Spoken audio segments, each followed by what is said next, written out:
Okay, so you're either in real estate industry as an agent, or maybe you're looking to get into the industry. And I'm going to tell you right now that there is no way you're going to retire. Not going to happen. You're going to be buying and selling, showing homes with random people you just don't know until the day you die. But if you're looking for a situation where maybe you can avoid that and actually plan for the future and have a company that gives you benefit for making that change, or maybe some things that you can do as an agent to wheel and deal and not only earn income now, but prepare your income for the day that you just really want to walk away. So in this video, I'm going to cover some things that I learned and some practices that I am doing now to prepare myself for the future, for that day when I'm so old that I just cannot show a home to save my life. Let's go.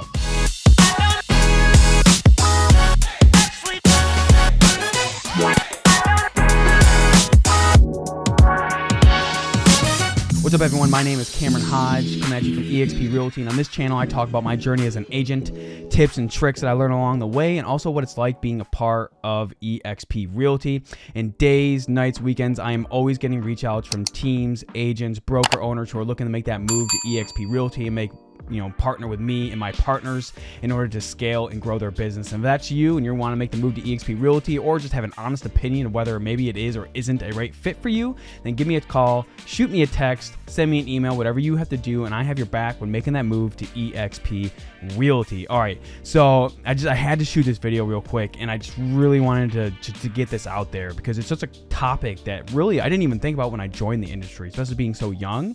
But even in like older agents and more seasons, like I found out, like, those who are just like single agents, they get into this industry and like they're so focused, obviously, because this business has like a 90% failure rate.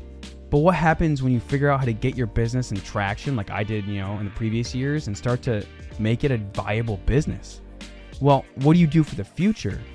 And I feel like everyone's so focused on the short term, the now, like getting that information out there in order to, help, get clients, make the business work, all this and that and this and that and all those things. That's like, well, what happens? And Kevin always says, I'm always, in the beginning when I joined this industry, I'd ask people, I'm like, well, what's your plan when it comes to, retiring? What's your plan for when the day comes when you just can't show homes anymore? And people are like, well, I'm always going to be working. I'm never going to officially retire. And I'm like, that's not what I mean. Like what happens the day, like, are you going to be showing homes? Let's say you're lucky enough and you take care of yourself and live to like 80, 85. You're going to be showing homes? I don't think so.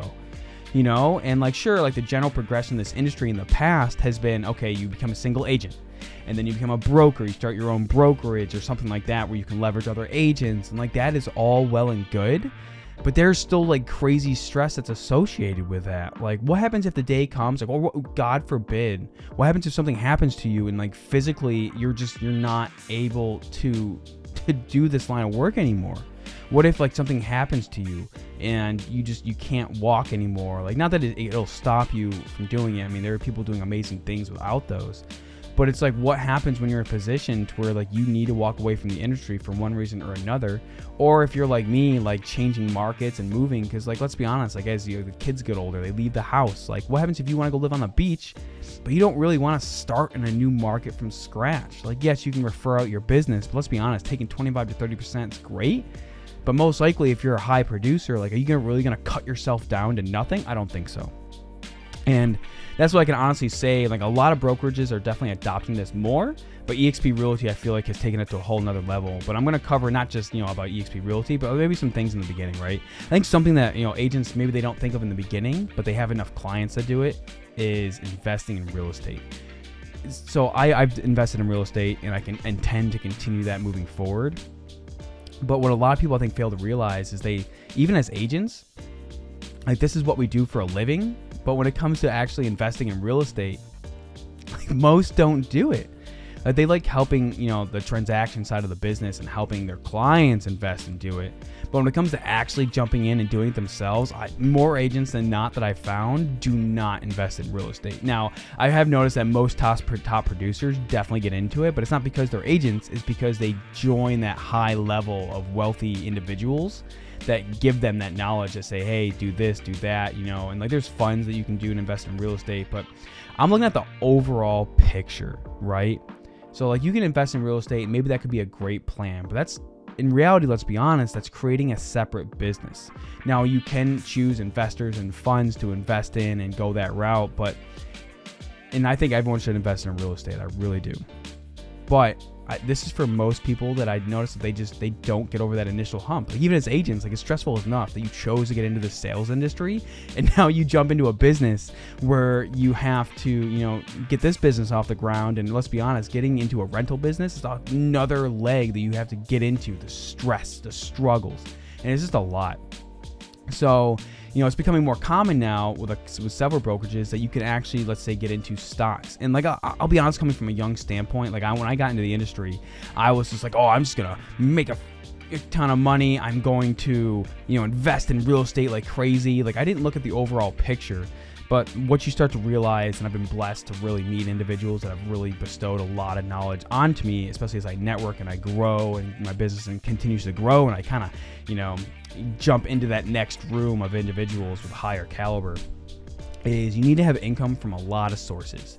And let's be honest, if you have income coming from one business, even two businesses, compared to 5 income sources, like, that's going to make a really, like, it's going to make you comfortable. Like, right now in this crazy world that we live in with inflation, all these craziness, the competitive market that we're in as agents, the compression in what we get paid, like, all that just combines to create this stress on us. But imagine if what you're making as an agent was duplicated across 5 different sources of income. Like, how much calmer would you be with clients? Like, how much focused would you be in providing the best value you possibly can as an agent, as a husband, father, mother, daughter, son? I don't care what it is. Like, it just, you become a different person. And I'll be honest, I'm not fully there yet. Like, I'm building all these sources, and the stress is definitely crazy at times. But it's fun to think that while stress never goes away, it's always there. You have to find ways to cope with it. It's being able to be in a place where just doing a regular job as an agent, you are creating other income sources down the road. And let me elaborate on that. So EXP is not the only company that's done this, but they definitely spearheaded it. And like, here's a good example. Like, when you sell your first deal with EXP, your first deal of the year, or if you opt into the program every time you sell or transact business, you are getting a piece of the company in the form of stock. Obviously, EXP World Holdings, publicly traded, and us as agents get access to that. And there's a lot of different ways that ESP gives stock back to us as agents. You can opt in when you join to be able to buy stock. So when I close, like, I just closed on a deal last week, and part of that percentage of my commission went towards buying EXP stock at a 10% discount. Now think about that. So you go to any financial planner and you say, hey, I'm going to invest your money. They're going to be like, hey, I'm going to invest your money. You're going to get this and this return expected at the end of this year, and so on and so forth. Imagine getting into the stock market already at a 10% discount to what the stock is worth at the time. And a lot of people are going to attack you like, oh, EXP is not worth a stock. Look, it's just the concept itself, right? Now here's another example. Now, let's say you are a top producing agent, you cap at EXP. Not only, you have the opportunity, so you have, once you cap and sell 20 transactions after capping, which is 16,000, EXP gives you the option to become icon status, which means that if you have to present at the shareholder summit, or you can become a mentor or teach, so many classes every year in EXP's training, and they will give you back. When you become icon, they give you $8,000 back in stock, and then when you do one of those 3 things, then you get the remaining $8,000. Just think about that. Like, if you're a top producer, not only are you with a company where you're getting a 10% discount on the stock, when you cap and then do the transactions you might already be doing, you get that $16,000 back in one way, shape, or form after another after hitting that criteria. That's absolutely insane. And even if, like, let's say you're not an agent, let's say you cap, or you're just below the cap right now as an agent, like, you're still getting stock at a 10% discount. Like, even with EXP, since I joined last fall, I've only closed, a handful of transactions, and as that slowly grows, it'll get better. But I'm already at like over $1,000 worth of equity in stocks, and that's awesome. And like, this is just doing every day, right? And imagine what that'll add up to over a lifetime. Like, sure, stocks go up, stocks go down. I promise you, EXP is here to stay. Whether you like it or not, the company is staying. But they're not the only brokerage that's doing this. So look at other models, but it's becoming more common for, like you look at Real Broker, I was with them as well, and they have also a stock discount program, but it's a way for agents to have a piece of the company they believe in. Now, one thing I will say a difference is you look at like Real Broker, and they're owned by hedge funds, and it's like, where do they have that in mind? Well, the company's all about making profit. EXP, it's a company built for agents. The 50 Efficient Initiative signed by Glenn Stanford is, half of all revenue earned by EXP is withheld and given back to the agents in form of revenue share and stocks. And that's just insane.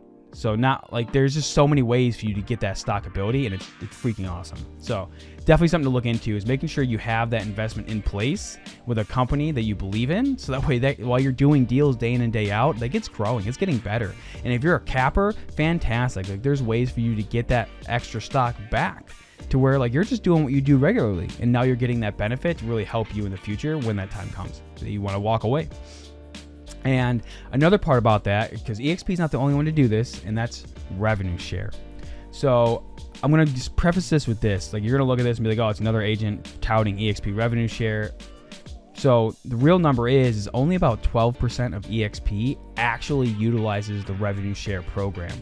So people look at EXP and they're like, oh man, it's all about recruiting. Not true. And what's funny is EXP actually didn't create our 7-tier system. Like, they copied it from Keller Williams. Keller Williams was the first one to institute this 7-tier system. Now, it does not pay like EXP does. I mean, Brent Grove is one of my major uplines. He's like one of the biggest, agent downlines at EXP. And when he was at Keller Williams with hundreds and hundreds and hundreds of agents, he was only getting about $700 a month. So it's not a new concept, but EXP took it to a whole new level to really give that money back. And let's be honest here, and that Real Broker copied it as well. They're doing a revenue share plan as well. Now, I will say the difference, and a video will be coming here, in the future where I'll be comparing, Real Broker and EXP's revenue share option. But it's like, look, as an agent, if you end up producing money, even when I made this switch to EXP, I'm just an average agent at the time, and I'm slowly growing and getting better. Like, people just reach out to you, hey, I saw you switch to EXP. Like, why'd you do that? Like, what's going on? Like, why did you make the switch? And let's be honest, if you're in real estate, and that's how I got into the industry, and that's how others got in the industry. Or when you switch brokerages, I'm sure this has happened to you, especially if you're a top producer for your company, your area, is like, people reach out to you, they're like, hey, you have a lot of success, or hey, you're doing awesome. Why'd you move to EXP? And you just have this conversation. Like, if you think you're going to go an entire real estate career with, like, let's say even 10 people, right, making that switch underneath you or joining EXP because of you, like, being compensated for helping grow the company instead of the company just taking your bottom line is awesome. And over time, like, they recruit people and they recruit people, and like, you can't stop it. And you don't have to go out there and recruit. Like, I'm not actually trying to do it. It's just you're bringing value, you're sharing information with people, and they're naturally going to join underneath you. And like I said, EXP is not the only one to do it. They weren't the first to do it. It's just make sure you understand that model and concept allows you as the agent to create some stability in your business as you move forward doing deals. And eventually it could hit a point to where, like, that revenue line builds and builds to where by the time you retire in 20, 40 years, I don't know what it is, whatever long period of time, like, that money builds onto your stock. And now you have a retirement plan in place, and maybe you buy some rentals, maybe you buy it and you just get a giant round circle of wealth. Or even in the short term, that revenue share also gives you a short-term benefit, because on around the 22nd of every month, you're getting a check from EXP. Obviously, every company is different when they pay. Look into it. But with EXP, you're getting paid that check once a month as those people are closing deals. And as long as they stay with the company, that stays. And like, that is absolutely awesome to get a short-term benefit, but it also has a long-term focus. And now I will say, unlike other companies like EXP, like, that provides you value, you're providing value to those agents as it's intended to be. You're not just recruiting people into a company to not help them. That's freaking insane. Like, you're here to help them, provide value, just like my upline does for me, and just like I do for everyone that joins underneath me. It's providing that value and helping each other grow. A rising tide raises all ships. And it's an awesome concept. But it's, keep in mind, like, it really comes down to choosing a company that, like, has, like, multiple ways for you as an agent to benefit. Like, we get it. If you work out there and work your butt off, like, you're helping people buy homes, sell homes, invest, like that business is growing, and that's awesome. Like, never dip away from that. We are his agents. That is what we do. But like, people are going to join because of you in your company.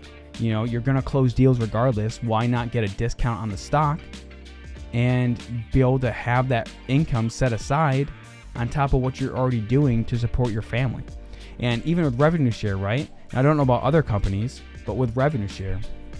So here's an awesome concept that I don't think everyone knows about. And it's like, if you're an agent and like, let's say I pass away, God forbid, and I have that revenue share coming in. If your spouse gets licensed as an agent, they have to be licensed. EXP will transfer that revenue share to them. And how awesome is that? Like, I do life insurance. I have plans in place as the sole breadwinner of my family. And now that revenue share, not only does it give me money short term as I'm providing value to these agents, not only is it a long-term plan in terms of growing that, supporting the day that you really just want to walk away from real estate. So I don't believe when someone says, I'm never going to walk away from real estate. That's a lie. You know, like, there's going to come a day where maybe you just want to be an investor or advising or doing things that isn't the actual transactional, you know, level of the business. Like, have a plan in place, right? Also, like, being able to, you know, transfer that revenue share should you pass away to your spouse. That's awesome. Like, that is such a level of security and ability, and really shows you how a company can really care about the agent and creating a plan for them to thrive and make sure they have a plan in place for the future. And that's really what matters. So overall, like, don't just forget and be like, oh, it's 20 years down the road, 30 years down the road. Like, focus on retirement now. Have a plan in place to where you can plan for the future, and make sure you align with a company that has these options for you. And if you're looking at making the move to EXP, or maybe you want to learn more about these options and what they could do for you and your business or your team even, reach out, give me a call, text, email, whatever you have to do. And also, don't forget to hit the like and subscribe button. I drop 2 videos a week, and I absolutely love helping people. Just like, I feel like I got so blessed that there's just no way I couldn't provide value to others with the information that I'm provided to on a daily basis from those I'm partnered with. So I hope you got value from this video, and I will see you in the next one.